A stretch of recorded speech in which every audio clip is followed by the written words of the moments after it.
வணக்கம் நண்பர்களே, இந்த வீடியோவில் நம்ம பிஸ்தா ஏலக்காய் ஐஸ்கிரீம் எப்படி பண்ணுறதுன்னு பார்க்கலாம். பிஸ்தா வந்து ஒரு அரை கப் அளவு எடுத்து வச்சுக்கோங்க. பால் 2 கப்பு, கெட்டி தேநீர்னு சொல்லுவாங்க, அப்படின்னா கண்டென்ஸ்டு மில்க்குன்னு சொல்லுவாங்க, அது ஒரு அரை கப் வாங்கிக்கோங்க. ஃப்ரெஷ் க்ரீம், பால் க்ரீம்னு சொல்லுவாங்க, அது ஒரு கப்பு. சர்க்கரை வந்து ஒரு 3 ஸ்பூன் அளவுக்கு. ஏலக்காய் வந்து ஒரு 1/4 ஸ்பூன் இருந்தால் போதும்.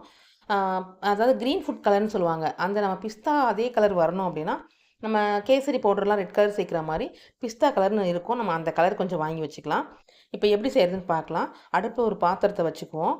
அதில் வந்து பாலை ஊற்றி நல்லா கெட்டியான பாத்திரத்தை வச்சு பாலை ஊற்றி அப்படியே காய்ச்சணுங்க. அதில் சர்க்கரையும் சேர்த்து, அதாவது ஜீனியையும் சேர்த்து நல்லா கெட்டியான பதம் வர வரைக்கும் நம்ம கலக்கிக்கிட்டே இருப்போம். அதுக்கு முன்னாடியே பிஸ்தாவை வந்து சுடுதண்ணியில் போட்டு ஒரு 10 நிமிஷம் ஊற வச்சு தோலை நீக்கிட்டு கொரப்பாக அரைச்சி எடுத்து வச்சுக்கலாங்க. இப்போ பால் நல்லா கெட்டியானதுக்கு அப்புறமா அந்த அரைச்சி வச்ச பிஸ்தாவையும் அதில் சேர்த்து நல்லா ஒரு 20 நிமிஷம் வரைக்கும் கிண்டலாங்க. இப்போ நம்ம கண்டென்ஸ்டு மில்க்குன்னு சொல்லுவோம் இல்லைங்களா, அதையும் அதில் சேர்த்துக்கலாம். ஏலக்காய் தூளையும் சேர்த்து நல்லா அப்படியே கலக்கிக்கிட்டே இருந்தோம்னா அப்படியே கெட்டி பதத்துக்கு வந்துடுங்க.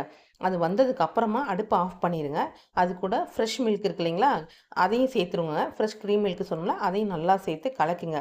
இப்போ ஃபுட் கலர் நம்ம எடுத்து வச்சுருக்கோம் இல்லைங்களா, அதையும் ஒரு 1/4 ஸ்பூன் அளவுக்கு சேர்த்தா போதும். ஒரு பிஞ்சு சேர்த்தாவே போதும், அந்த கலர் வந்துடும்.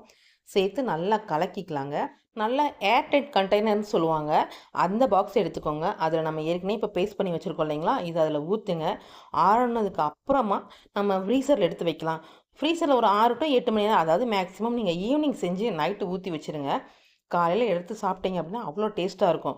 ஆனால் நீங்கள் நைட்டு ஊற்றி வச்சு காலையில் அப்படியே எடுக்கக்கூடாதுங்க. இடையில ஒரு 2 மணி நேரம் கழித்து எடுத்து மறுபடியும் ஒரு தடவை அப்படியே அதை கிளறி விட்டு, கீழே இருக்கிறது மேலே, மேலே இருக்கிறது கீழே வர அளவுக்கு ஒரு பதத்துக்கு கிளறி விட்டு மறுபடியும் சேவ் பண்ணி பாக்ஸில் வச்சு மூடி மறுபடியும் ஃப்ரீசரில் வச்சுருங்க. இப்போ காலையில் எடுத்து சாப்பிடுங்க.